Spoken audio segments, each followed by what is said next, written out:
ዮናስ ግን አሳ አንበሪ ሆድ ውስጥ 3 ቀን 3 ሌሊት ከተኛ ወይም ደግሞ ካደረ በኋላ ነነዌ ላይ እንደተጠፋው ሁሉ ክርስቶስስ ከ3 ቀንና ከ3 ሌሊት በኋላ ተነስቷል አልተነሳም? ተነስቷል።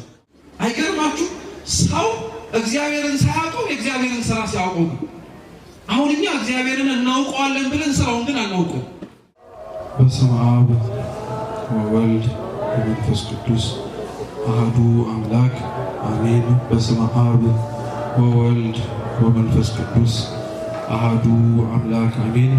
በስመ አብ ወወልድ ወመንፈስ ቅዱስ አሐዱ አምላክ አሜን። የተወደዳችሁ የተከበራችሁ አበው አይንተ እግዚአብሔር ካህናት፣ ሊቃውንተ ቤተ ክርስቲያን፣ ክቡር መላከማዊ ቀሲስ ሳሙኤል፣ ከሩቅም ከቅርብም የተገኛችሁ ሕዝበ ክርስቲያን በወደደን ባከበረን በአምላካችን ፍጹም ሰላም እንደምን አመሻችሁ? እንደምን ዋላችሁ? እንደምን እስከዚህ ሰዓት ደረሳችሁ? አሜን። ቸርነቱን ምሕረቱን ያላራቀብን በዕድሜያችን ላይ ይህችን ሰዓት ጨምሮ በፊቱ ያሳየነውን የእምነት ማነስ የምግባር ጉድለት ሳይመለከት በይቅርታው ሊከፍለን ሊሰበስበን የወደደ የአባቶቻችን አምላክ ልዑል እግዚአብሔር ስሙ የተመሰገነ ይሁን። ስሙ የተመሰገነ ይሁን። በመጀመሪያው ክፍለ ትምህርት ላይ ክቡር አባታችን መላከማዊ ነበር እንዲያስተምሩ ያው የተደረገው። ነገር ግን ከአስተባባሪዎቹ ጋር በመነጋገር ነው የመጀመሪያ ልሁን ያልኩት። ቀድሜ ለመውጣት ሳይሆን ግን አባት ስለሆኑ ተናግሬ ስቻ ጎደልኩትን ያላገባብ የጨመርኩትን እርሳቸው ለማረም እንዲመቻቸው ተቀምጠው እንዲያደምጡ ለማለት ነው እና ለክቡር አባታችንም ያው ሳያውቁ ስላስቀመጥኳቸው ይቅርታ ጠይቃለሁ። እናንተንም ደግሞ ሳላበዛ ባጭሩ ሰፊውን ትምህርት እሳቸው ማስተማር እንዲችሉ ለማድረግ የታዘዝኩትን ያክል ቆያለሁ። አምላካችን ቅዱስ እግዚአብሔር በጉባኤያችን መሃል ተገኝቶ እንዲያስተምረን፣ እንዲመክረን፣ እንዲገስጸን ሕያውና ዘላለማዊ ቅዱስ ቃሉን እንዲገልጽልን ቅዱስ ፈቃዱ ይሁንልን። እንደ አምላካችን እንደ ልዑል እግዚአብሔር ቅዱስ ፈቃድ ለዛሬ የምንማርበት የትምህርታችን ርዕስ የሚሆነው ትንሣኤ ሙታን ነው። እስኪ ትንሣኤ ሙታን በሉ። እስኪ ድገሙት። ትንሣኤ ሙታን በሚል መነሻ ርዕስ እንማራለን። ለትምህርታችን መነሻ የመጽሐፍ ቅዱስ ክፍለ ምንባብ ደግሞ የምናደርገው የሐዋርያው ቅዱስ ጳውሎስ መልእክት አንደኛው ቆሮንቶስ ምዕራፍ 15 ከቁጥር 12 ጀምሮ እስከ 14 ባለችው ክፍለ ምንባብ ይሆናል። አስቀድሜ መጽሐፍ ቅዱሱን ቃል በንባብ አሰማችሁና ወደ ትምህርታችን እንሄዳለን። አንደኛው ቆሮንቶስ ምዕራፍ 15 ከቁጥር 12 ክርስቶስ ከሙታን እንደተነሳ የሚሰብክ ከሆነ ግን ከእናንተ አንዳንዶች ትንሣኤ ሙታን የለም እንዴት ይላሉ? ትንሣኤ ሙታን እስከሌለ ክርስቶስ አልተነሳማ። ክርስቶስም ካልተነሳ እንግዲያስ ስብከታችን ከንቱ ነው፣ እምነታችሁም ደግሞ ከንቱ ናት ይላል። ስለ ቃሉ የአምላካችን የልዑል እግዚአብሔር ስም የተመሰገነ ይሁን። ቅዱስ ጳውሎስ ከ12ቱ ሐዋርያት ቁጥር አይመደብ እንጂ ሐዋርያ የሚለውን የግብር የመጠሪያ አገልግሎት ስም የተሰጠው አባት ነው። ቅዱስ ጳውሎስ እንደምታውቁት አስቀድሞ በነበረው ሕይወት በአይሁድ እምነት ቀናኢ የነበረ ክርስቲያኖችን ያሳድድ የነበረ ነው። ወደ ደማስቆ በሚያደርገው ጉዞ ላይ ግን የደማስቆ በሮች ላይ ገና ሳይደርስ በብርሃን መጥቶ እግዚአብሔር አምላክ እንዳስተማረው ልቡን እንደመከረና እንደገሰጸ ከ72ቱ አርድእት አንዱ በሆነው በሐናንያ እጅም ተጠምቆ ደግሞ ትላንት ያሳድዳትን ትላንት ይገፋት የነበረችውን ይህችን የኦርቶዶክስ ተዋሕዶ እምነትን ለማስተማር የታጨ ምርጥ ዕቃ ነው። ቅዱስ ጳውሎስ ለሐዲስ ኪዳን ካሉ መጽሐፍት መካከል 14 መልእክታትን ጽፏል። የቆሮንቶስ መልእክት ከነዛ ከ14ቱ መካከል አንዱ ነው። ለቆሮንቶስ ምዕመናን ቅዱስ ጳውሎስ 2 መልእክታትን ጽፎላቸዋል። ስንት መልእክታት? 2 መልእክታትን ጽፎላቸዋል። እኒህ መልእክታት ቅዱስ ጳውሎስ ለቆሮንቶስ ክርስቲያኖች የሚያሳስባቸውንና በሃይማኖታቸው ጥያቄ ለሚነሱባቸው መልስ ለመስጠት ይረዳው ዘንድ የጻፈላቸውና የሰጣቸው ክታብ። ቅዱሳት መጽሐፍት በዋነኝነት የሚጻፉት ነገረ እግዚአብሔርን ለመግለጥ ብቻ ሳይሆን የተገለጠውን ነገረ እግዚአብሔርንም ጭምር ለመጠበቅና ለማስጠበቅም ጭምር ነው። ስለዚህ ቅዱስ ጳውሎስ ራሱ አምላካችን ልዑል እግዚአብሔር የገለጠልንን ትንሣኤ ሙታንን ከሙታን መካከል መነሳትን ጥያቄ ያነሱ ለነበሩ ለአንዳንዶች በቆሮንቶስ ለነበሩ ሰዎች ማለት ነው። በፍጻሜው ደግሞ አሁንም በዚህም ዘመን ላይ ለምንኖር ወደፊትም ጭምር ለምንነሳ ስለ ትንሣኤ ሙታን የሰጠው መልስ ነው። እንግዲህ ከቤተ ክርስቲያናችን 5 አዕማደ ምስጢራት ወይም የዶግማ ትምህርቶች መካከል አንደኛው በቅደም ተከተል ደግሞ 5ኛው ትንሣኤ ሙታን ይባላል። እስኪ ትንሣኤ ሙታን በሉ። ትንሣኤ ሙታን ከ5ቱ አዕማደ ምስጢራት የቤተ ክርስቲያን ዋና ትምህርቶች መካከል በቁጥር ደረጃ 5ኛው ነው። እነዚህ አይነትና መሰል ትምህርቶች ብዙ ክርስቲያኖች በነገራችን ላይ ተቀምጠን እንድንማራቸው ብቻ ሳይሆን አምነንም ጭምር እንድንቀበላቸው የሚደረጉ የቤተ ክርስቲያን መሰረታዊ ትምህርቶች ናቸው። አምኖ ለመቀበሉ አብዛኞቻችን ምናልባት ክፍተት ላይኖርብን ይችላል። ምክንያቱም እዚህ የተሰበሰብነው የተገኘነውም ጭምር እነዚህን 5ቱን ትምህርቶች ውስጥ የምናስተምራቸውን የቤተ ክርስቲያን ትምህርት ተቀብለናቸው ያመነውን ምን ያክል እናውቀዋለን የሚለው ግን ለሁላችንም ጥያቄ የሚያስነሳ ነው። ምክንያቱም አንድ ክርስቲያን የሚያምነውን ነገር አምኖ ከመቀበል ባለፈ ያመነውንም ነገር እንዲያውቅ ይፈልጋል። ዋነኛው ምክንያቱ እንዴት ያመነውን ነገር ሳናውቀው ራሱ ልንከተለውና ተገዝተንለት ለሕጉና ለሥርዓቱ ልንኖር እንችላለን የሚለውን ጥያቄ ስለሚመልስ ያመነውን እግዚአብሔር ማወቅ ያስፈልገናል። ያወቅነውን እግዚአብሔርን ደግሞ በፍጻሜውም ልናምነውና ልንታመንለትም ያስፈልጋል።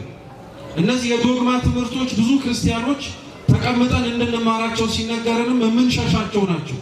አንዳንዶች መሰረታዊ የሆኑ የቤተክርስቲያን ትምህርቶችን ተቀምጠው የማይማሩት ከባድ ስለሚመስላቸው፣ አንዳንዶች ደግሞ እነዚህ አይነት መሰረታዊ የቤተክርስቲያን ትምህርቶችን መማር የማይፈልጉት የሚያሳስባቸው ጉዳይ ይሄ ስላልሆነም ጭምር። እየሰማችሁ ነው? ብዙ ሰው ከመሰረታዊ የቤተክርስቲያን ትምህርት የበለጠ ማወቅ መረዳት ፈቶትም ጭምር በህይወቱ ቤተክርስቲያን ሲመጣ መሄድ የሚፈልገው የህይወቱን ቋጠሮ። ስለዚህ ብዙ የህይወታችን ቋጠሮዎች ውስጥ አንዱ ደግሞ ተቋጥሮ እስካሁን ያልተፈታው ነገር ቢኖር ወይም ትኩረት ያልሰጠነው ነገር ቢኖር የሃይማኖታችን ትምህርት ጉዳይ። በጣም የሚገርማችሁ ክርስቲያኖች እግዚአብሔር በረድኤቱ በቸርነቱ ሸፍኖን ደብቆንና ከልሎን ካልሆነ በቀር እንደ ኦርቶዶክስ ተዋህዶ እምነት አማንያን እዚህ ቤተክርስቲያን ውስጥ የተሰበሰቡን ሁላችን ስለምናምነው እምነት ቅዱሳት መጻሕፍትን ጠቅሰን ካልሆነም ጭምር እንኳን የምናምነውን እምነት ውስጡ ያለውን ሐሳብ የምናስረዳው ስንቶቻችን? ይሄንን የምነግራችሁ ለምንድን ነው? የምናምነውን ነገር እንዳልኳችሁ ማወቅ፣ ማመን፣ መቀበል፣ መረዳትም ጭምር ስላለብን ክርስቲያናዊ የሆነው የእያንዳንዳችን ህይወት 3 ተልእኮዎች ነው ያሉት። ስንት ተልእኮ? 3 ነው። የመጀመሪያው ማመን ነው። እስኪ ማመን በሉ። ሁለተኛው መታመን ነው። እስኪ መታመን በሉ። ማመን ማለት አንደኛ መቀበል ወደ ውስጣችን አስገብተን ውስጣችን ማኖር ነው። ሁለተኛው ማመን ደግሞ ማለት በአይነ ስጋችን መርምረን በስሜት ሕዋሳቶቻችን ፈትሸን ልንደርስበት የማንችለው እውነት እንዳለ አምነን መቀበል መቻል ማለት ነው። ነገር እግዚአብሔር በነገራችን ላይ ከዚህ ውስጥ የሚጠቃለል ነገር ነው። ስለ እግዚአብሔር ሰው ልጅ ያውቃል ማለት አውቆት ጨርሶታል ማለት አይደለም። አንድ ሰው ስለ እግዚአብሔር ቆሞም ያስተምራል፣ ተቀምጦም ያስተምራል፣ ቆሞም ይማራል ብላችሁ የምታስቡትም እግዚአብሔር ለፍጡራኑ በገለጠው መልኩ ይናገራል ማለት ነው። ቅዱሳት መጻሕፍት በገለጡት መልኩ ያስተላልፋል መልእክቱን ማለት ነው እንጂ በምልአት አውቆ ጠንቅቆ ተረድቶታል ማለትም አይደለም። በምልአት ነገሮችን አንወቃቸውና አንረዳቸው ግን ማለት ጭራሽ ነው አንወቃቸውና አንረዳቸው ማለት አይደለም። አንዳንዶቻችን ከኛ መካከል ስለምንሰማ መርመረን የማንደርስበት አውቀን የማንፈጽመው ነገር ከሆነ ለምን እንደምንማረው ብለን እንጠይቃለን። እየሰማችሁ ነው? ለምሳሌ አሁን አድምጡ። እዚህ አካባቢ አንድ ምንጭ አለ ልበላችሁ። ምንጭ እንደመሆኑ መቼም ምንጭ የሚሰጠው ምንድን ነው? እስኪ ውሃ ነው። ውሃን የሚሰጠው አንድ ሰው ወደ ምንጭ ወርዶ ዝቅ ብሎ ሲጠጣ የሚጠጣው ምንጩ እስኪያልቅ ነው ወይስ ጥሙ እስኪረካ ድረስ? ጥሙ እስኪረካ አንድ ሰው ምንጩን ጠጥቶ ምንጩን ካልጨረሰው ይበሳጫል። እንደዛ ማለት ነው የሃይማኖት ትምህርት። ቅዱስ ኤፍሬም ሶርያዊ ነው ይህንን ምሳሌ የሚሰጠው። ምንጩ ነገር እግዚአብሔር ነው። የሚፈሰው የማይቋረጠው ንጹህ የሆነው ገብቶ ወደ ውስጣችን ብንረዳው የሚስማማን የምናምነው እውነት ነው። ምንጩን ጠጥቶ ለመጨረስ ሳይሆን ጥሙን ለማርካት ወደ ምንጩ ወርዶ እንደሚጠጣው ሁሉ ነገር እግዚአብሔርን ተቀምጠን የምንማር ሁላችን የማናውቀውን ለማወቅ ያክል እንማረዋለን እንጂ ሙሉ ዕውቀቱን ጠንቅቀን አውቀን ለመረዳት ያክል ተምረን እንጨርሰዋለን ብለን አይደለም። ግልጽ ነው? ገብቷችኋል? ስለዚህ ሰው ተቀምጦ መማር ያለበት ማወቅ ያለበት የሃይማኖትን ትምህርት አንደኛው ለማመን፣ ሁለተኛው ለመታመን ነው። እስኪ መታመን በሉ። ያመነውን በተግባር ለመግለጥ ማለት ነው። ሰው ማመኑን ሊያምን ይችላል። ያመነውን እምነት ግን አምኖታል ተብሎ የሚመሰከርለትም ሆነ የሚነገርለት ያመነውን እምነት በተግባር ታምኖ ሲገለጥ ማሳየት ሲችል። ምሳሌ አንድ ሰው ቤተክርስቲያን ውስጥ ለድህነት የሚፈስ ጠበልን አይቶ ጠበሉ ይፈውሳል ብሎ ቢናገር ይሄ ንግግሩ እምነት ይባላል ወይም ማመን ይባላል። ገብቶ ሰውነቱን ደግሞ ማስመታቱ ጸበሉን ያመመውን ቦታ እያስመታ እድናለሁ ብሎ መናገሩ ደግሞ መታመን ይባላል። አሁን አብዛኞቻችን ማመኑን እናምነዋለን፣ ቅድም እንዳልኳችሁ። መታመኑ ላይ ግን ብዙዎቻችን ጥያቄ አለብን። ጠበሉ እንደሚፈውስ እናምናለን፣ ስንቶቻችን ግን ተጸብለናል? ቅዱስ ሥጋው ክቡር ደሙ የዘላለም ሕይወት እንደሚሰጥ እናውቃለን፣ ተምረንም አምነናል፣ ግን ስንቶቻችን ቆርበናል? የማመን ችግር የሌለብን ሰዎች ባንሆንም የመታመን ችግር ግን አለብን። ሶስተኛው የክርስቲያናዊ ሕይወቱ ወይም ተልእኮ ደግሞ ምንድነው? ወጥቶ መስበክ ነው። ወጥቶ መስበክ ነው። ወጥቶ መስበክ ነው፣ ማገልገል ነው። ቅዱሳን አባቶቻችን ሐዋርያት ከጌታችን እግር ስር ተማሩ። ተምረው ከጨረሱ በኋላ ጌታችንም ከሙታን መካከል ተነስቶ ካረገ በኋላ ያወቁትን አውቀው ዝም ብለው አልተቀመጡ። አልጫ የሆነው ዓለም መጣፈጥ እንዲችል ተልእኮ ተሰጥቷቸዋልና ወጥተው ማስተማር ጀመሩ። ስለዚህ ሰው የሚማረው ለማመን ነው። ሰው የሚማረው ያመነውን በተግባር ለመግለጥ ነው። ሰው የሚማረው አምኖ በተግባር የገለጠውን ሌላውን እየኖረ ለማሳየትና ወደ ቤተክርስቲያን ለመሳብ። ይህን ሕይወት እግዚአብሔር ለሁላችን ይስጠን። እንደዚሁ አምነን ታምነን የምንሰብከው ነገሮች መካከል ደግሞ አንደኛው የሃይማኖት ትምህርቶቻችን ናቸው። እነዚህ የሃይማኖት ትምህርቶች አባቶቻችን የቀደሙት ሲያስተምሩ ለሶስት ነው የሚከፍሉት። የመጀመሪያዎቹ ዶግማ ይባላሉ። የማይስተካከሉ የማይቀየሩ እግዚአብሔር ስለራሱ የገለጠልን አምነን የምንቀበላቸው እውነቶች ናቸው። ሁለተኞቹ ቀኖና ይባላሉ። ቀኖና እርግጥ ውስጡ ሰፊ የሆነ ሐሳብ ቢኖረው አንዱ ቀኖና ግን በአጭሩ ምንድነው ተብላችሁ ብትጠየቁ ዶግማውን መጠበቂያ በሉ እስኪ በሉ እንጂ።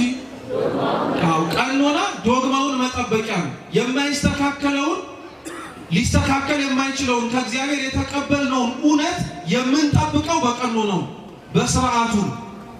ሶስተኛው ደግሞ ትውፊት ነው። እስኪ ትውፊት በሉ። ትውፊት ደግሞ ቅዱስ የሆነ ትላንትና ከነበሩት ከአባቶቻችን በቃል የተማርነው በመጽሐፍ ተጽፎ ያገኘነው ሳይሆን በሕይወትም ጭምር ያየነው እውነት ማለት ነው። ትውፊት ማለት አደራ ክርስቲያኖች አፈ ታሪክ ማለት አይደለም። ትውፊት ማለት በቃል የተነገረ በቃልም ተነግሮ የወረስነው ነገር ነው። ምሳሌ ልስጣችሁ በአጭሩም ቢሆን። ለምሳሌ ትውፊት ከሰጠን ነገሮች መካከል ወይም ትውፊት ቤተክርስቲያን ውስጥ በመኖሩ ምን አገኛችሁ ተብላችሁ ብትጠየቁ አንድ ልንመልሰው የምንችለው መልስ የመጀመሪያው ጭምር መጽሐፍ ቅዱስ ነው። ትውፊት ባይኖር መጽሐፍ ቅዱስ አይኖርም። እንዴት ብላችሁ ጠይቁ። የማቴዎስ ወንጌል ምዕራፍ 28 ቁጥር 19 ላይ ጌታችን መድኃኒታችን ኢየሱስ ክርስቶስ ለተከተሉት ለአባቶቻችን ሐዋርያት እንዲህ ብሎ ነበረ የነገራቸው። እናንተ ወጥታችሁ አሕዛብን በአብ በወልድ በመንፈስ ቅዱስ ስም እያጠመቃችሁ እያስተማራችሁ ደቀ መዛሙርት ያድርጓቸዋል። እስኪ እያጠመቃችሁ በሉ፣ እያስተማራችሁ፣ እዚህ ጋር እየጻፋችሁ የሚል ነገር ጨምሮበታል። ሐዋርያት ከጌታችን የተማሩት በመጽሐፍ አይደለም።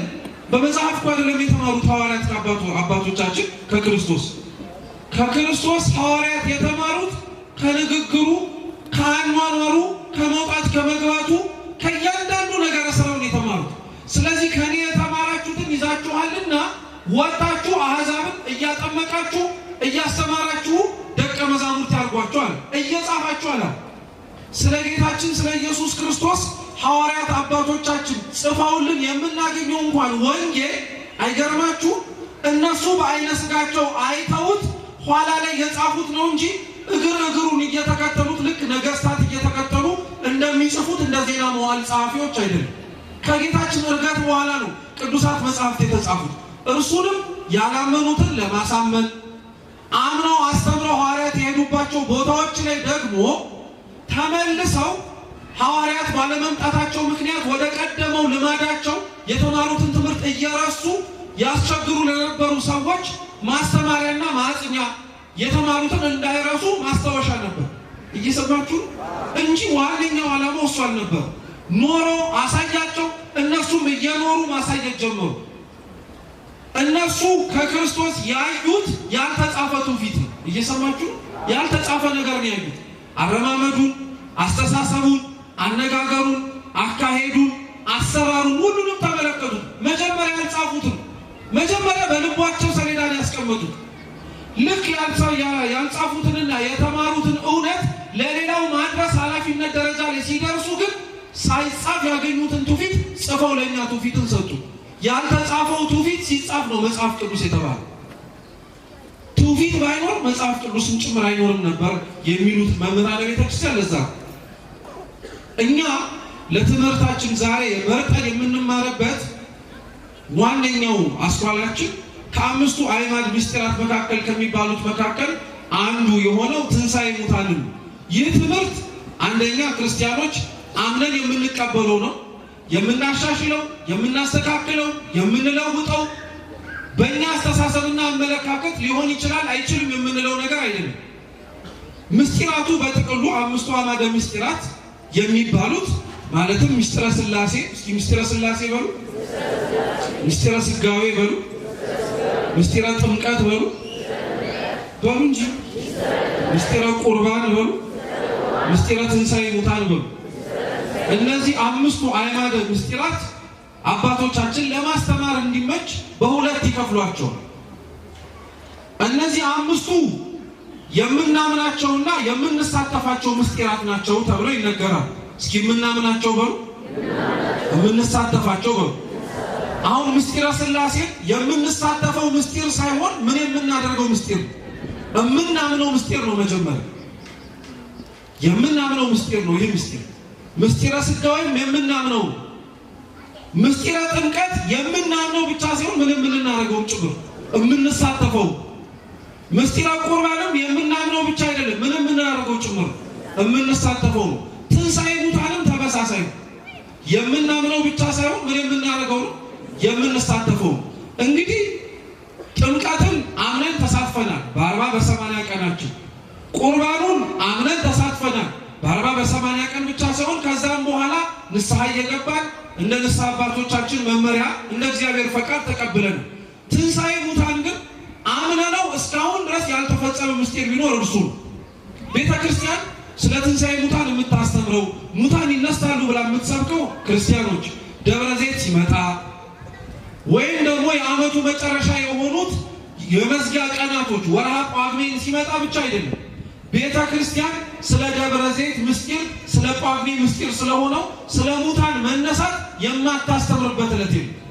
ቅዳሴው የተቀደሰበት እያንዳንዱ ዕለት ላይ ንዜኑ ሞተከ ብለን እንደምንናገረው ሁሉ ሞቱን እንናገራለን ብለን አናቁም። ትንሣኤውንም እንመሰክራለን፣ ዳግም መምጣቱንም እንናገራለን እንላለን። አንድ በትምህርቶቻችን እናሳያለን። ሁለተኛ ትንሣኤ ሙታንን ቤተ ክርስቲያን በቃል በስብከት ብቻ አይደለም የምታስተምረው። ትንሣኤ ሙታንን ቤተ ክርስቲያን በልብሷም ጭምር ትሰብኳለች። እስኪ በልብሷ በሉ። አዎ ዲያቆናት በሥርዓተ ቅዳሴ ውስጥ የሚያደርጉት ልብሰ ተክህኖ 5 ዘርፎች አሉት። ማለትም ደግሞ ካህናቱ የሚያደርጉት ከላይ እስከታች የሚወርደው ቀሚሱ ላይ ደግሞ የሚደረገው ካባ ላንቃ ይባላል። ዲያቆናቱ ካባ ላንቃ ይደርቡ፣ ከላይ ግን መኳንንት መሳፍንት እንደሚያደርጉት ያለ ካባ ይደርባሉ አይደለ? ቀሚሱ ላይ አይታችሁት ከሆነ 5 ዘርፍ ነው ያለው። ከፊት ለፊት 2 አለ፣ በቀኝ በግራ አንዳንድ አለ። ከበስተጀርባቸው ደግሞ ስንት አለ? አይታችሁት ታውቁም እንዴ? ይሄን ልብ ብላችሁ ነገ ሲያስቀድሱ በደንብ አድርጋችሁ እናንተም ለማስቀደስ ስትመጡ እዩ። 5 ነው። ከፊት ለፊት ያሉት 2ቱ የምስጢረ ሥላሴና የምስጢረ ሥጋዌ ምስጢር ማሳያ ናቸው። ለምን ከፊት ሆኑ ቢባል የአምላክ ሰው መሆን የተገለጠ ምስጢር ነው፣ የታየ ነው። ሲራመድ ሲበላ ሲጠጣ ከኃጢአት በቀር ሰው ሆኖ ሲመላለስ ታይቷል። ስለዚህ ከፊት ነው። ምስጢረ ሥላሴም ከፊት ነው የሚሆነው። ታይቶ ተፈጽሞ ያለቀ ነገር ስለሆነ ሳይሆን ከምስጢረ ሥጋዌ ጋር አብሮ የሚደገር ምስጢር ነው። ምስጢረ ሥጋዌ አምላክ ሰው ሆነ ብለን ስንናገር ሰው የሆነው አምላክ ሰው ከመሆኑ በፊት አስቀድሞ ምን ነበር? እስኪ አምላክ በሉ። አምላክ የምስጢረ ሥላሴ ትምህርት ይህ አይደለም? ስለ አምላክ የምንማርበት፣ ስለ አንድነቱ፣ ስለ ሶስትነቱ የምንሰብክበት። በቀኝ በግራ ያሉት ሁለቱ ደግሞ የቁርባንና የጥምቀት ምሳሌ ናቸው። ከጀርባ የተረፈው አንዱ የመጨረሻው ከአባል አንቃ ውስጥ ያለው ዘርፏ ደግሞ የምን ምሳሌ ናት ብትባሉ የትንሣኤ ሙታን ነው።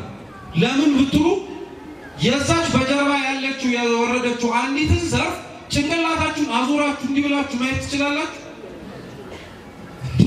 ይሄ ምንም ቅድስና አይጠይቅም፣ እውቀት ብቻ ነው። አይዟችሁ።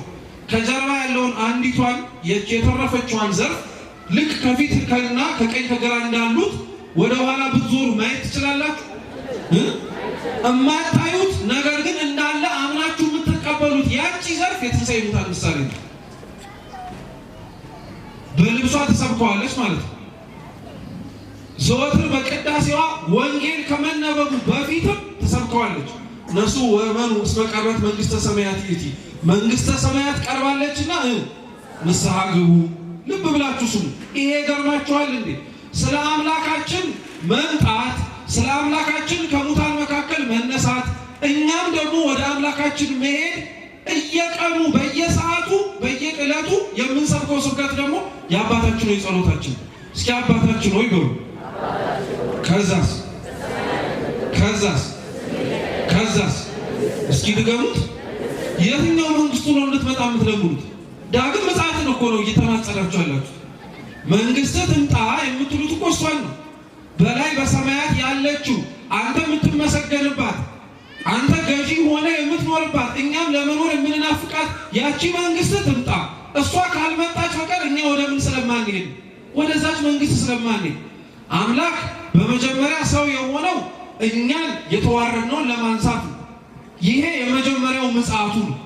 የመጀመሪያው ምጽአቱ ላይ ሲናገር የዮሐንስ ወንጌል ምዕራፍ 14 ላይ ለሐዋርያት እንዲህ ብሏቸው ነግሯቸው ነበር። እኔም ተመልሼ እሄዳለሁ፣ ስፍራን ላዘጋጅላችሁም ወደ ላይ እወጣለሁ አላቸው። እየሰማችሁ ምን ላዘጋጅላችሁ? ስለዚህ አምላክ መጀመሪያ የወረደው ሊያድነን ሊቤዠን ስፍራ እንደሚያዘጋጅልን አሳምኖን አስተምሮን ሊሄድ ነው። ድጋሚ የሚመጣው ደግሞ ወደዛ ስፍራ ምን ሊያደርገን? ስለዚህ መንግስት ምን ታርግ እንለዋለን? ትምጣ እያልን ለምኗል። ስለዚህ ስለ ደብረ ዘይት ሲመጣ ብቻ፣ ጳጉሜ ሲመጣ ብቻ፣ እንደነዚህ አይነት መሰል ወቅታት ሲመጡ ብቻ ሳይሆን ቤተክርስቲያን ስለ ክርስቶስ ዳግም መምጣት የምታስተምረው፣ ስለ ትንሣኤ የምትሰብከውና የምትናገረው በየቀኑ። ስለ ክርስቶስ ትንሣኤ አንድ ሰው ሳያውቅና ሳይረዳ በነገራችን ላይ ስለ ራሱ ትንሣኤ ማስተማርም መስበክም አይችልም። እየሰማችሁ ነው? ይሄ በደንብ ቁልፍ ነው። ክርስቲያኖች ልብ አድርጋችሁ ስሙ። ቅዱስ ጳውሎስ እኛ ለመነሻችን ያነሳነውን የቆሮንቶስ መልእክቱን አንደኛይቱን ምዕራፍ 15 ሲያነብ ሰምታችሁታል።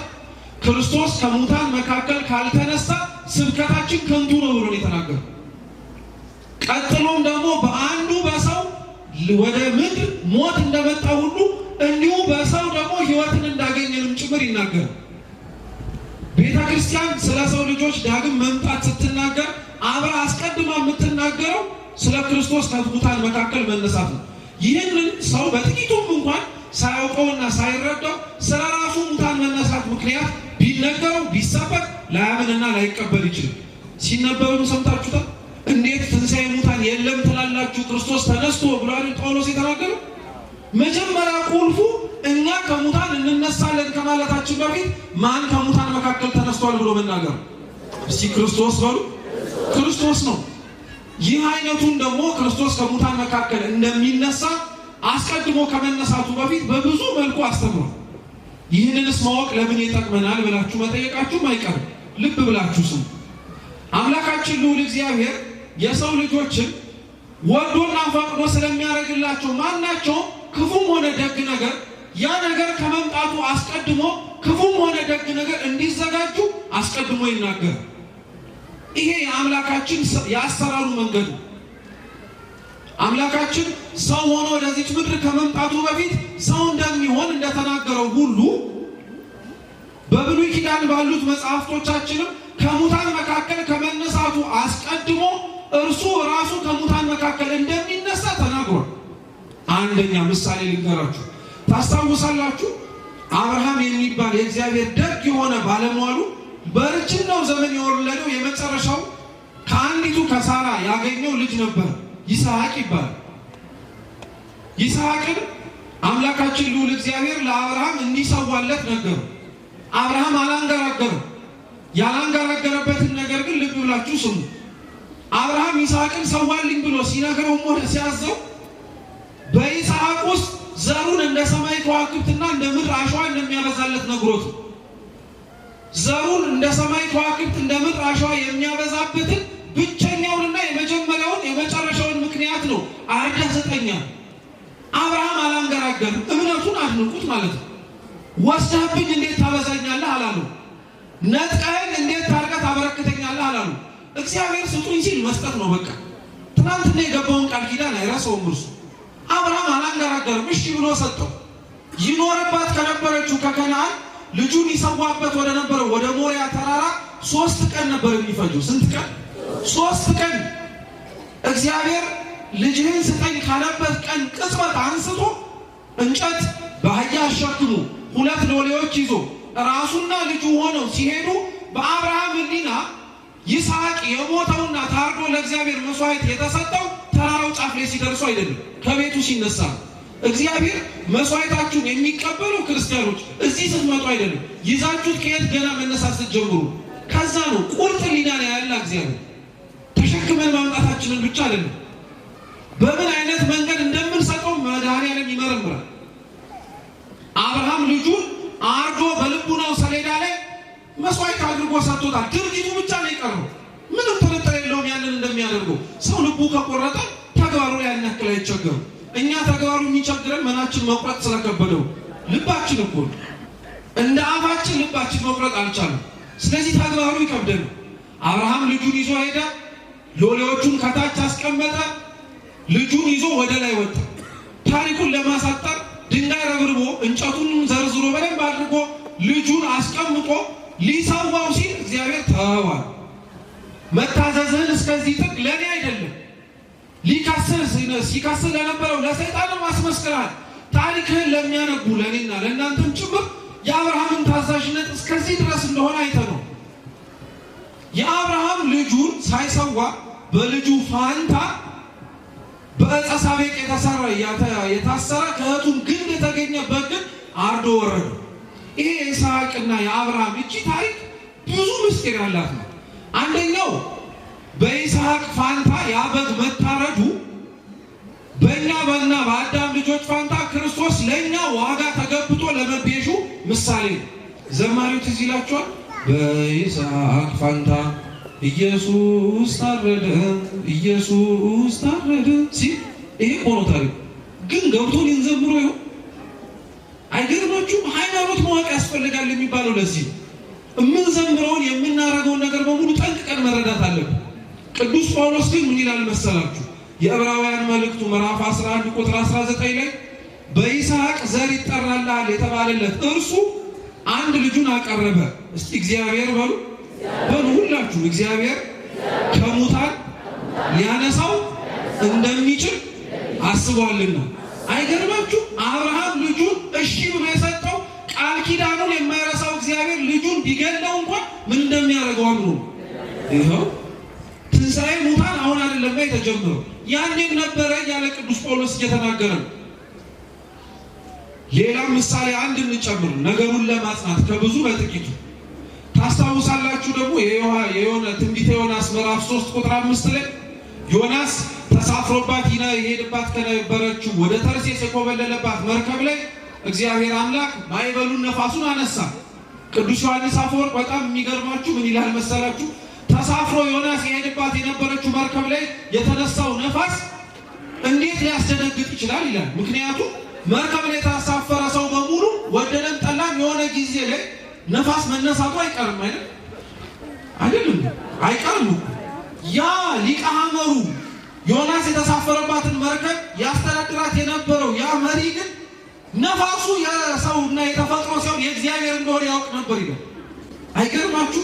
ሰው እግዚአብሔርን ሳያውቀው የእግዚአብሔርን ስራ ሲያውቀው ግን አሁን እኛ እግዚአብሔርን እናውቀዋለን ብለን ስራውን ግን አናውቀው፣ አሰራሩንም አላወቅንም።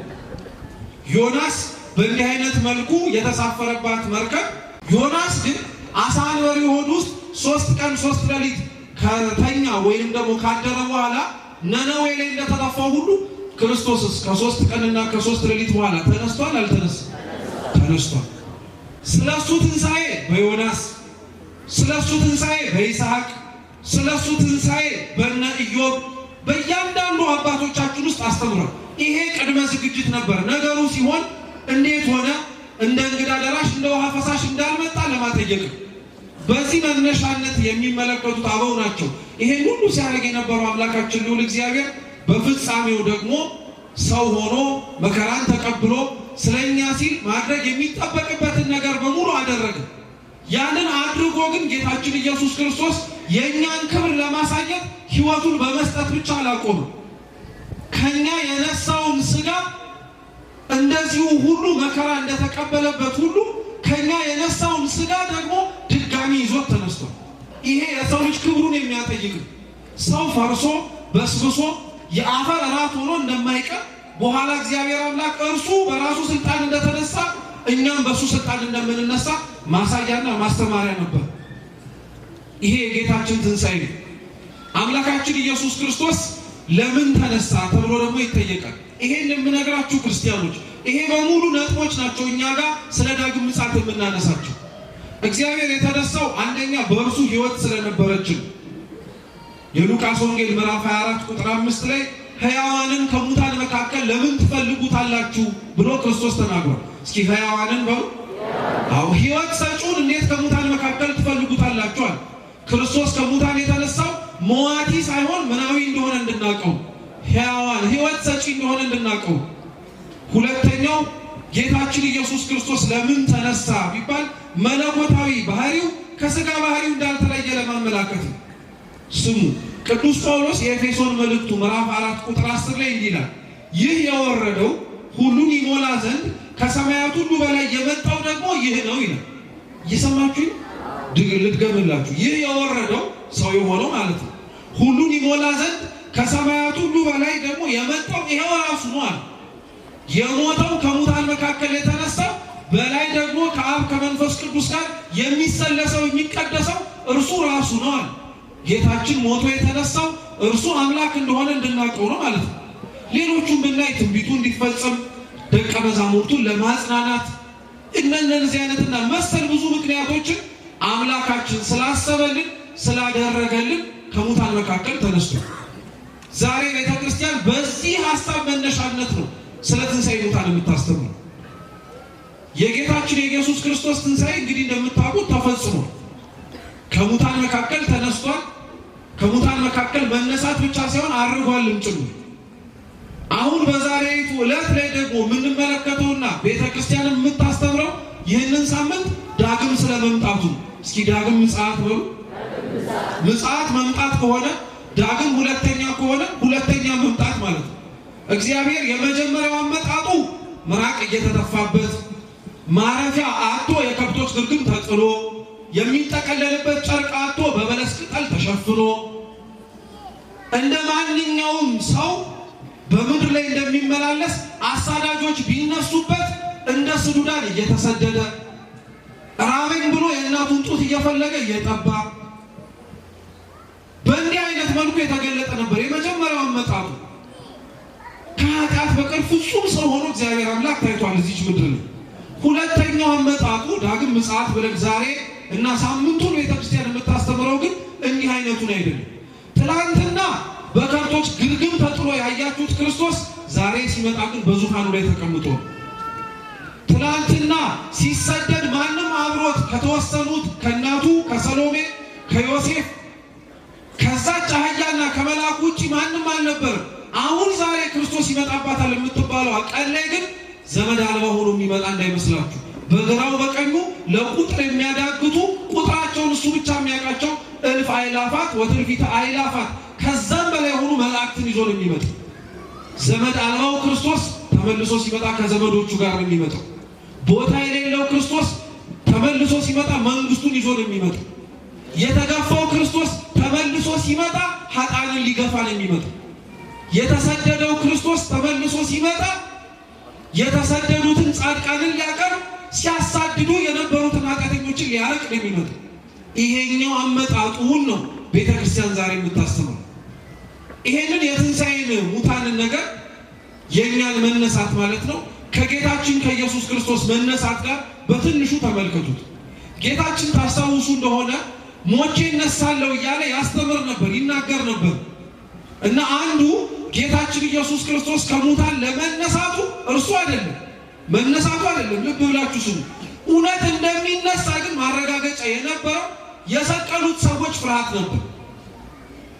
የማቴዎስ ወንጌል የመጨረሻዎቹ ቅድመ ክርስቶስ ትንሣኤ የሚነበቡ ምንባባት ስናይ አይሁድና ፈሪሳውያን ጲላጦስን ስቀለው ብለው እንደተናገሩ ተመልሰው መጥተው ምን ብለው ነገሩት? ይሄ አሳች በምድር ላይ ሲመላለስ ሞቼ አልቀርም ከሙታን መካከል እነሳለሁ ብሎ ተናግሮ ነበር። እየሰማችሁ ነው? ምን አደርጋለሁ ብሎ ነበር? እነሳለሁ ብሎ ነበር። ስለዚህ ደግሞ ተነስቶ ህዝቡን እንዳይመጣብጥ ወታደር አቁመህ አስጠብቃለሁ። እኔ ምንድነው ወታደር ማቆሙ? እናንተ ራሳችሁ ወታደር አላችሁ፣ ራሳችሁ አስቁሟል። ክርስቶስ ገና ለገና ይነሳል ብለው አይሁድ ወታደሮቻቸውን ተገንዞ የተቀበረበት መቃብር ውስጥ ክርስቲያኖች በፈረቃ ነበር ያስጠብቁ የነበሩት። ሰው እንዳይተኛ ማለት ነው። ተኝቶ እንዳያመልጣቸው ቆመው ያስጠብቁ ነበር። ይሄን ያክል የናቁትን፣ ይሄን ያክል የገፉትን፣ ይሄንን ያክል ምራቃቸውን ተፍተው የተዘባበቱትን ክርስቶስን ለምን አሁን ፈሩት? ለምን ፈሩት? ለምን ጥበቃ ማስቆም አስፈለገ? ትላንትና ሲንቀሳቀስ እነሱ እንዳቆሟቸው ወታደሮች ይዘውት ይዞሩ ነበር። ድሃ የሆኑ የገሊላ ሰዎችና ሐዋርያቱን ይዞ እኮ ነበር ይዞር ነበር። ዛሬ መቃብሩን ይጠብቁት እንደነበሩት እኮ ሰይፍና ስለት እንኳን አልነበራቸውም ሐዋርያት። የያዙትን እንኳን እኮ ክርስቶስ ጣሉ ይል ነበር። ያላሳያቸውን ነገር ሲያረገው በምድር ላይ ያልተመለከቱትን ነገር እነሱ ግን እሱ ላይ ለመድገም መጡ። ይዘው መጡ ብዙ ነገሮች። የነሱ ይሄንን ያክል መፍራትና መጥባታቸው የክርስቶስ ትንሣኤ አማናዊ ያረገዋል እኮ። በጣም መፍራታቸው፣ መደንገጣቸው ሞቶ የሚቀር ከሆነ ለምንድን ነው ይሄንን ሁሉ ያደረጉ የነበሩት? ይሄ ገርማችኋል እንዴ? የተቀበረበት መቃብር ውስጥ የተጫነውን ድንጋይ እኮ በማህተም አትመውት ነበር፣ ዘግተውት ማለት ነው። ልክ አሁኑ ፖስታ ስታትሙ ማህተም ይደረግበታል ላይ ውጩ ከተቀደደ እንዲታወቅ ማለት ነው። እንደዛ ዘግተውት ነው የሄዱት። ክርስቶስ ይሄንን ያክል ሁሉ ጥንቃቄ ያደረጉበት ያዛች ዕለት ላይ ከሙታን መካከል ሲነሳ አብራችሁ በሉ መግነዝ በሉ ፍቱልኝ፣ መቃብር ክፈቱልኝ ሳይል ይወጣው። አይገርማችሁ? አሁን እናንተ አስቡት፣ ቀጥቅጧችሁ፣ አሰቃይታችሁ፣ ዋጋ አስከፍሏችሁ ሆስፒታል አስተኛችሁ ልበላችሁ። እንዳትነሱ ደግሞ ከሆስፒታሉ በር ላይ ጥበቃ አደረጉላችሁ። መቼም ስትራመዱ ተናግራችሁ ነበር፣ ከዚህ ቀን በኋላ ቀጥ ብዬ የምራመደው ብላችሁ ማለት ነው። አሁን እነሳበታለሁ ያላችሁባት ያቺ ቀን ደርሳ ከሆስፒታል ቆማችሁ ስትወጡ የሚጠብቋችሁን ሰዎች እንዳልረብሻችሁ ቀስ ይሉጣ ብላችሁ ነው የምትወጡት። እያንጋጋው አይደል እንደምንወጣው ማን እንደሆንኩኝ ይያል የተናገርኩት መድረሱን ተመልከቱ ይያል። አያችሁት የክርስቶስን ፍቅር ግን ለከፉበት ሰዎች እንኳን አላስደነገጣቸው። መቃብሩን እኮ በብርሃኑ ሊያጥለቀልቀው ይችል ነበር። እነሱን በትኖ መውጣት ይችል ነበር። መግነዙን ፍቱልኝ ሳይል የነበረው እግዚአብሔር መቃብሩንም ክፈቱልኝ ሳይል እንዲሁ በተዘጋ መቃብር ነው የወጣባቸው። እነሱ ከዛ በኋላ እኮ ነው ተሰርቋል፣ ስጋውን ሐዋርያት ወስደውታል እያሉ ማውራት ጀመሩ። ዛሬ የክርስቶስን ትንሣኤ የሚቃወሙ ሰዎች እኮ ናቸው ክርስቲያኖች ከሙታን መካከል አይነሱም የሚሉት። ስናስተምር ስለ ትንሣኤ ሙታን ቤተክርስቲያን ስትናገር ብዙ ሰው ቀልድ ይመስሏል። እኛ ውስጥ ያለ ሰው እኮ ነው የሚገርማችሁ። እንደው የሚደንቀው ውጭ ያለ ሰው ስለ ትንሣኤ ሙታን ይቅርና ስለ ባለቤቱም ጭምር ያልተገባ ነገር ያወራል። እዚህ ያለነው ሰዎች ራሱ ከሙታን መካከል የምንነሳ አይመስለን። ለምን ይመስላችኋል ታዲያ? ጌታችን እኮ ከሙታን የተነሳው ሐዋርያቱን ለማጽናናት ነው አይደል? ነው አይደለም? አሁን እኛ ቤታችን ውስጥ ሐዘን ገብቶ ሐዘኑ በጣም የሚጠነክርብን እንደው ወደድንም ጠላንም ሞቶ የማይነሱ እኮ ስለሚመስለን እኮ ነው ካጠገባችን ያጣናቸው ሰዎች። ግን ደግሞ የሃይማኖት ጸሎት ላይ ስንጸልይ የሙታንን መነሳት ብለን ደግሞ ስንናገራለን። አንገርም? በአፋችን የምናምን ነው የምንመስለው። አንድ ዘን እያልን አይደለም። ከልክ ያለፈና ከለከት ያለፈ ሰው ፈርሶ በስብሶ እንደሚቀር ያለ አስተሳሰብና አመለካከት ግን ለክርስቲያን አይገባም። እኛ ውስጥ ያለነው ሰዎች ውጭ እንዳለው ትንሣኤ ሙታንን የምንጠራጠረው በዚህ አይነት መልኩ ውጭ ያለው ሰው ሌላም ይላል። ይሄ ገርማቸዋል እንዴ? ዓለም ስለ ትንሣኤ ሙታን እኮ ከትናንት ጀምሮ ስትናገር ነበር። ጌታ እያለ ስለ ትንሣኤ ሙታን ይጠራጠሩ የነበሩ ሰዱቃውያን ነበሩ። ጭራሽ ትንሣኤ ሙታን የለም የሚሉ ሌሎች ደግሞ ስምዖናውያን የሚባሉ ነበሩ። በታሪክ ሰው ሞቶ አይቀርም ነፍሱ ተመልሳ ተነስታ ሌላው ነገር ውስጥ ተካታ ትመጣለች የሚሉ ሪኢንካርኔሽን ማለት ነው። እየሰማችሁ ነው? ይሄን ልብ አድርጋችሁ ስሙ። አንድ ሰው ከሞተ በኋላ ሞቶ አይቀርም ነፍሱ መልክና ቅርጽ ቀይራ ተመልሳ ሌላ ሆና ትመጣለች ማለት ነው። ለምሳሌ ዛሬ ሰው የሆነ ነገ ነብርም ሆኖ ሊመጣ ይችላል። እንደው አይ በለው እንጂ አይጥም ሆኖ ሊመጣ ይችላል። እባብም ሊሆን ይችላል፣ አንበሳም ሊሆን ይችላል። ደግሞ እንዳንኖር እኮ አገርማችሁ አሁን ክፉ የሰራ ሰው ነገ ጉንዳን ሆኖ ሊመጣ ይችላል እንደማለት። ዛሬ ደግ ሲያደርግ የነበረ ሰው አንበሳ ሆኖ እያዋራ ይመጣል ማለት ነው። አንደኛ ምን ያክል ይሄ ለሰው ክብር እንደማይመጥን ይሁት። እግዚአብሔር ሲጀመር እኛን ሰው አድርጎ መፍጠር የቻለ አምላክ ጉንዳን አድርጎ መጀመሪያ መፍጠር ይከብደዋል። ለምን ሁለተኛ ስመጣ ጉንዳን ያደርጋል? ዓለም ትንሣኤ ሙታንን የምትቃወመው በዚህ ነው። አብዛኛው ወጣት ግን ይሄንን ሐሳብ አይመነው እንጂ እንደዚህ ይቀበለው። በጣም እኮ ነው የሚያሳዝን። ይሄ ክህደት እኮ ነው በነገራችን። እንዲህም ብላ ደግሞ አታቆሙ። ኤፊቆርሶች ደግሞ የሚባሉ ሌሎች ስለ ትንሣኤ ሙታን በታሪክ የሚናገሩ ነበሩ። እነሱ ደግሞ የሰው ሕይወት በሞት ያበቃል የሚሉ ነበሩ። በቃ ሲሞት አበቃለት፣ ከዚህ በኋላ የምን ትንሣኤ ሙታን የምን ተመልሶ መነሳት የሚባል ነገር የለም ይላል። አሁን ስንት ወጣት ነው ይሄንን የማያምኑ? ትንሣኤ ሙታን ክርስቲያኖች ልብ አድርጋችሁ ስሙ። አመንክም አላመንክም ወደድከው ጠላኸው አይቀርልህ። አይገርምም? ይሄ ነው ደግሞ የሚደንቀው ነገር። አሁን ልጆች ተሰብስበን አምነናል ስላልን አምነዋል ልምጣ የሚል ይመስላቸው፣ አላመንም ስላልን ደግሞ አላመኑ በቃ የሚል ይመስላቸው። አመንም አላመንም ትንሣኤ ሙታን አይቀርም። ተቀበልንም አልተቀበልንም ትንሣኤ ሙታን አይቀርም። ክርስቶስ መምጣቱ አይቀርም። የጌታ መምጣቱ ግን ለእኛ እንዴት ነው የሚለውን ብቻ ነጥብ እንይና እንጨርስ። ብዙ ሰው የደብረ ዘይት በዓልም ደረሰ ሆነ ጳጉሜ ስለ አምላክ መምጣት ሲነገረው የሚሰማው ደስታ ነው ሐዘን ነው? ከልባችሁ መልሱ። እንደው ካሜራው ወደ እኔ ነው፣ አይዟችሁ። አሁን ዛሬ ተውት፣ እሑድ ነው። ቅዳሜ ማታ ለእሑድ ደብረ ዘይት ሊገባ ነው አይደል? ነገ ክርስቶስ የሚመጣበት ቀን ነው ብላ ቤተክርስቲያን በአውደ ምሕረት ስታስተምር ደስታን የተሰማችሁ ወይስ ፍርሃት? ለምን ፈራችሁ? ለምን ፈራን? አይገርምም? አሁን የምትወዱትና የምትናፍቁት ሰው ነገ ይመጣል ሲባል እርግጥ ነው መውጫ መግቢያ ያሳጣል። ምኑን ላሟላ ምኑን ላርግ ያንጎዳጉዳል። ግን ባልመጣ ያሰኛል። አሁን ከኛ መካከል የትላንትናው ሌሊት እኮ እንደው ባለፈች አደራህን እያለ እኮ የለመነም ነበር ባላያት እያለ። እንዴት ሰው የክርስቶስን መምጣት እንዲርቅለት ይፈልጋል? በጣም እኮ ነው የሚያሳዝነው። እኛ እንዲያውም እኮ ተፋጥነን አቤቱና ማለት የነበረብን እኛ ነበር። ቶሎ በል ፍረድልን ብለን መጥራት የነበረብን እኛ ነበር። አሁን እስኪ አስቡ የክርስቶስ መምጣት ምን እንደሚያደርግልን ታውቃላችሁ? ለእኛ እኮ በጣም ጥቅም አለው። ክርስቲያኖች ሆኖ ላመኑ ታምነው ለኖሩ የክርስቶስ መምጣት እኮ በጣም ትልቅ ነገር ነው። ልብ ብላችሁ ስሙ። ክርስቶስ የሚመጣባት ያቺ ቀን ምድራዊ የሆነ ነገር በሙሉ የሚጠፋባት ነው። ማለትም ይሄ የምናያት ለምሳሌ የምታበራው ፀሐይ ከዛ ኋላ አትኖር። ይሰማቸው? ይሄ የምታበራው የምትመለከቷት ፀሐይ አትኖርም ከዚህ በኋላ። እውነተኛው ብርሃን የሚኖረው ክርስቶስ ነው።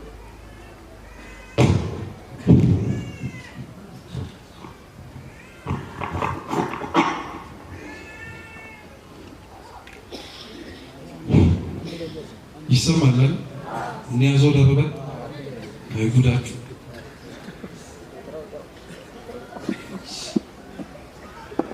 ያምጡት እነሱ እንግዲያውስ እኛ እንማር። ክርስቶስ ዳግም ሲመጣ ሁሉም ነገር ነው የሚጠፋው። እየሰማችሁ አዲስ ሰማይ አዲስ ምድር ነው የሚዘረጋው ይላል ቅዱስ ዮሐንስ በራእዩ ምዕራፍ 21 ላይ እነሆ አዲስ ሰማይና አዲስ ምድር አየዋል። ይሄ የምናየው ፀሐይ አይኖርም። እንግዲህ ስሙ፣ እቺ የምናያት ፀሐይ አሁን በጣም ጥቅም አላት አይደል? ጨለማውን ታረቃለች፣ በብርሃን እንድንመላለስ መንገድ ትከፍታለች አይደል? እቺ ፀሐይ ማድረግ የማትችለው ነገር ግን አለ። ክርስቶስ እውነተኛው የማይጠልቀው ፀሐይ ብቻ ማድረግ የሚችለው። ልብ ብላችሁ ስሙ። እቺ ፀሐይ ምንም ያክል እንኳን በዚች ምድር ላይ በምንኖርበት ጊዜ ላይ ጨለማ አርቃ ታብራ እንጂ እውነተኛውን በእውነተኛነቱ ታሳያለች? አታሳይም። በፀሐይ ፊት እየተመላለሰ ውስጡ ግን የጨለመ ሰው የለም አለ።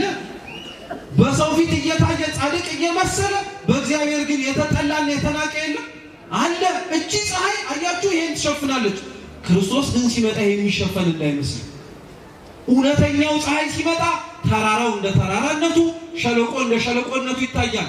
ጻድቃን እንደ ጽድቃቸው፣ ኃጢአተኞች እንደ ኃጢአተኛነታቸው ይታያሉ። አሁን እኮ እቺ ፀሐይ ያሸፈነችው ምን ገመና አለ?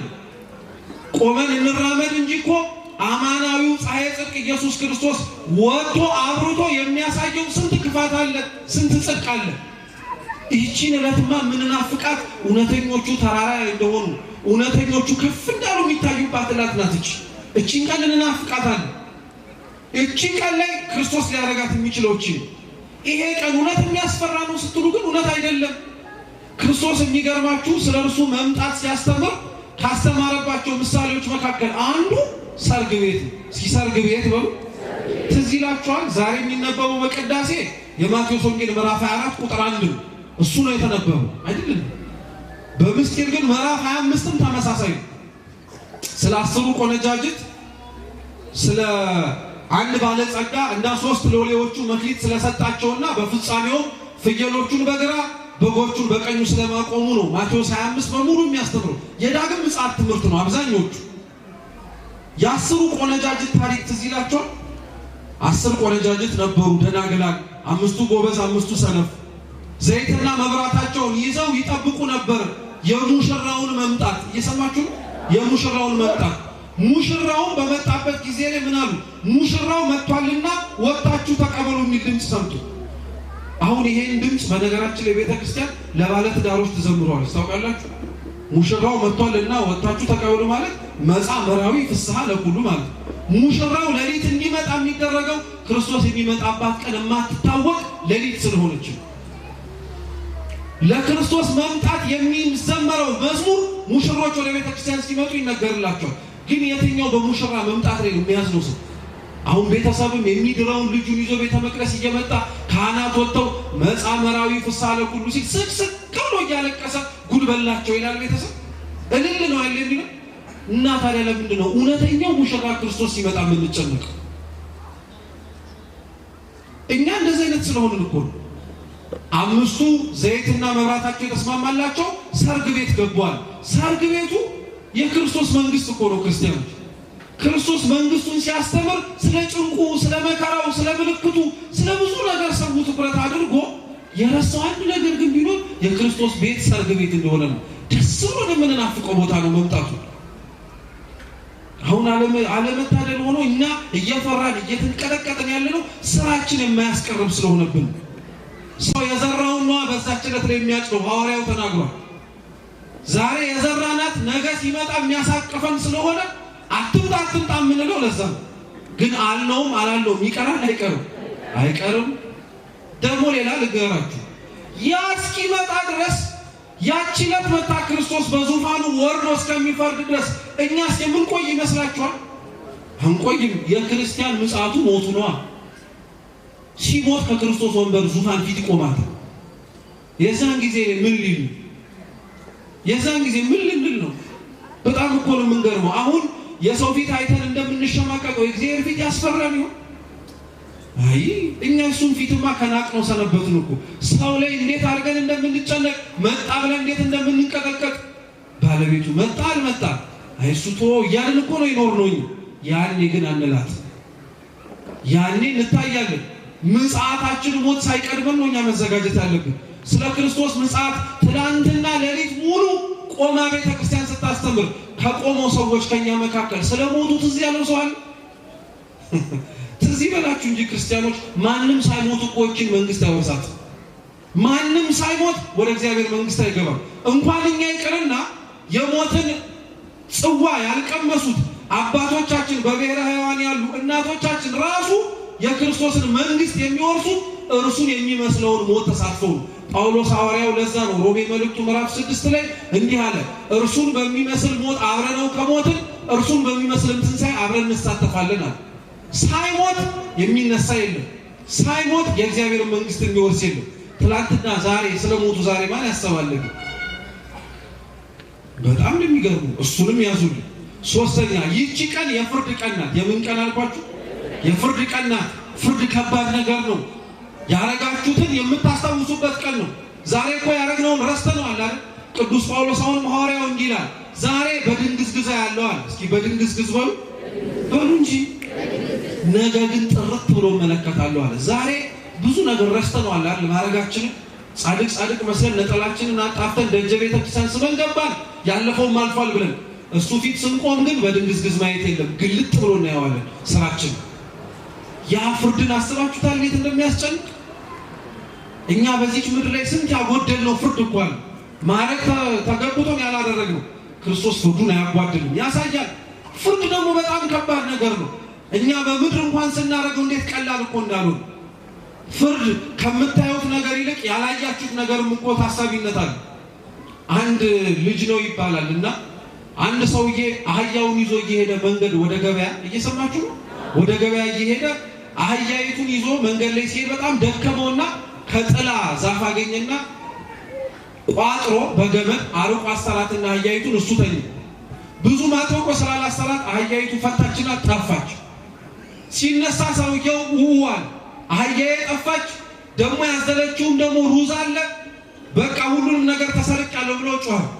አንድ ብላቴና ሲያልፍ አንድ ልጅ ሲያልፍ አህያዬ ሲሰሙ አህያ ጠፍቶ ነው አለ። አዎ ምን አይነት አለ። እዚህ ጋር ያሰርኳት ሩዝ የተሸከመች ቀይዳማ የሆነች ደግሞ ቀጥ ያለች አለ።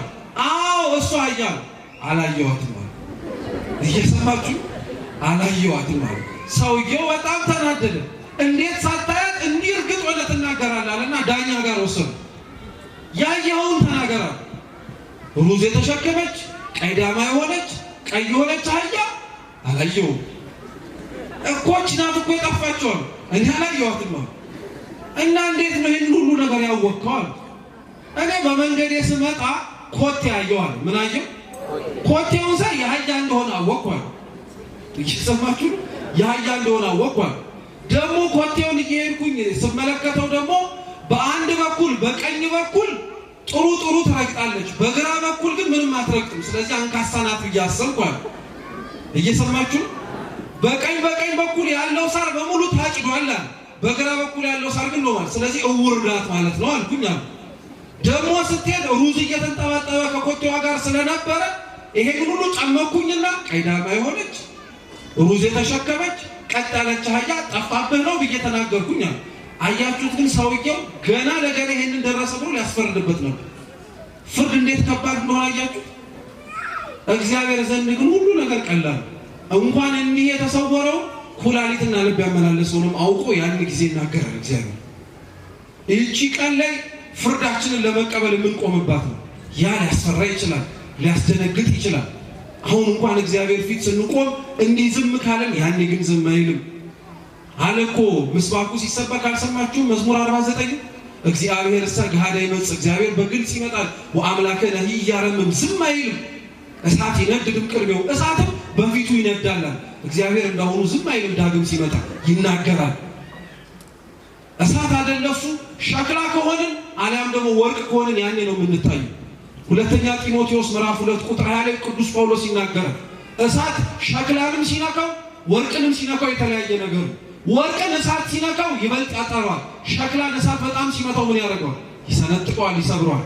ስለዚህ ከክርስቶስ የፍርድ የእሳት ዙፋን ፊት ሸክላንም ወርቅንም እርሱን ነው ማሰብ የሚገባ። ለሸክላዎች የተዘጋጀ ቦታ ልንወርስ አይደለም እቺን ቀን የናፈቅናት። ቅዱስ ባስልዮስ ለዛ ነው ይላል ሰው እንዴት ነው ያልተፈጠረለትን ገሃነመ እግዚአብሔር ለመውረስ ይሄንን ያክል የሚቻኮለው? በጣም እኮ ነው የምናሳዝነው። ለኛ ያልተፈጠረችን ገሃነመ እሳትን ለመውረስ የምናሳየው ፍጥነት እኮ መንግስተ ሰማያት የለም እንዲያስብ። ለሰይጣን መቀጣጫ የሆነውን ስፍራ ለመውረስ የምናሳየው ትጋት ለሰይጣን ራሱ እኮ ግብረ አበርና አጋዥ ሆነንለት። ይህቺ ቀን የተፈጠረችልን መንግስት የምንወርስባት ቀን ናት እንጂ ሰው ያ ጠላታችን የተባለ ዲያብሎስ ገብቶ የሚቀጣበት ቦታ የምንገባበት አይደለም። የክርስቶስ ዳግም መምጣት ይህ ነው። በፍጻሜውም ደግሞ ማወቅ ያለብን ነገር ቢኖር ክርስቲያኖች ይሄ ነው። የተስፋችን እስኪ በሉ መጀመሪያ ስጋዊ ነው። አዎ ተስፋችን የተጀመረው ተስፋችን ውጥሩን ያገኘው በስጋዊ ነው፣ በአምላክ ሰው መሆኑ። የተስፋችን መጨረሻ ደግሞ ትንሣኤ ሙታን። ይሄ ሁሉ ነገር አብቅቶ ከዚህ አድካሚ ከሆነችው ምድር ተላቀን ወደምናርፍበት ዘላለማዊ ቦታ የምንገባባት ያቺን ርስት ነው የምንናፍቀው። ይቺን ርስት ለመውረስ ነው ቤተክርስቲያን ውስጥ የምንገኘው። ይቺን ርስት ለመውረስ ነው ከሙታን መካከል እግዚአብሔርን እንዲያስነሳን የምንለምነው፣ ወደ መንግስቱ ለመግባትም እየቸኮልን የምንፋጠን።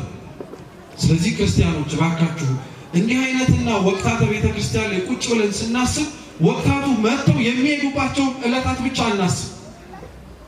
ደብረ ዘይት ዛሬ ብቻ አይደለም እኮ ሁሌም ደብረ ዘይት እንደሆነ አስቡ። ይህ ደብረ ዘይት ማዕከለ ጾም ነው፣ የጾሙ እኩሌታ ነው። ከዚህ ሳምንት በፊት 4 ሳምንት አሳልፈናል። ዘወረደ፣ ቅዱስ ምኩራብ፣ መጻጉዕ። ከዚህ ሳምንት ከእኩለ ጾም በኋላ ገብርኄር፣ ኒቆዲሞስና ሆሳዕና ይቀረናል።